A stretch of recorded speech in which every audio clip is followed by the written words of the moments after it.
The air above the Soviet Union was never quiet for long. In the skies, precision meant prestige, and prestige meant power. Most remember the champions, the Sukhois, the Yakovlevs, carving impossible lines in the air.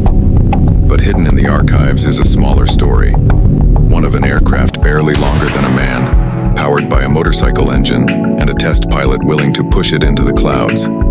They called it Hamlet. By the 1970s, Soviet aerobatics had become a carefully orchestrated display of state engineering.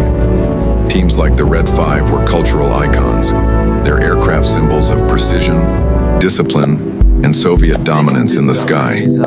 Yet beneath the official showcase, a quieter current of innovation flowed. Experimental projects born not in grand factories, but in the smaller workshops of aviation's restless minds. It was here, inside a division of the Antonov Bureau in the Ukrainian SSR, that the engineers of MKB began work on an unorthodox aircraft, the A, soon to be known as Hamlet. The design brief was radical. Build an ultralight aerobatic plane, cheap, fast, and light enough to be powered by something unconventional. First, they considered a Viker boat engine, too weak. Then came the unlikely choice, a Cezanne motorcycle engine from Czechoslovakia. Compact, efficient, and just strong enough. Fiberglass replaced heavy metals in the fuselage. A rotating horizontal stabilizer promised tighter control in aerobatic loops. At just under 3 meters long, Hamlet was barely more than wings with a seat. The breakthrough came in a light aircraft meeting where test pilot Zabolotsky took Hamlet into the air. The crowd watched a sliver of fiberglass and aluminum arc and roll with surprising precision. It wasn't a Sukhoi.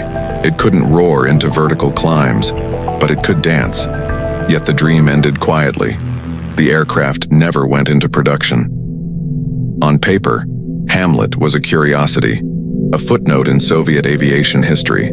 Aviation historians see Hamlet not as a failure, but as part of a pattern. In the Soviet ultralight movement, motorcycle and even boat engines were common, repurposing what was available in a system where purpose-built engines were scarce. Projects like the ARGO 2, powered by a Ural motorcycle engine, shared the same DNA of necessity and innovation.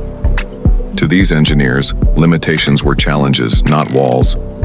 The official story of Soviet aerobatics belongs to giants, the Yak-50, Su-26, and the pilots who mastered them under the DOSAAF training program.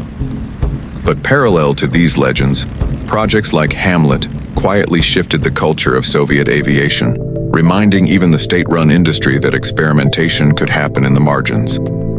Today, the Hamlet exists only in scattered documents and memories. But its story speaks to a truth that transcends borders and ideologies. Innovation is not always born from the largest hangars or the deepest budgets. Sometimes, it takes shape in the low hum of a motorcycle engine, the hands of engineers willing to risk the unconventional, and the brief moment when such a machine lifts from the ground, proving that it can fly.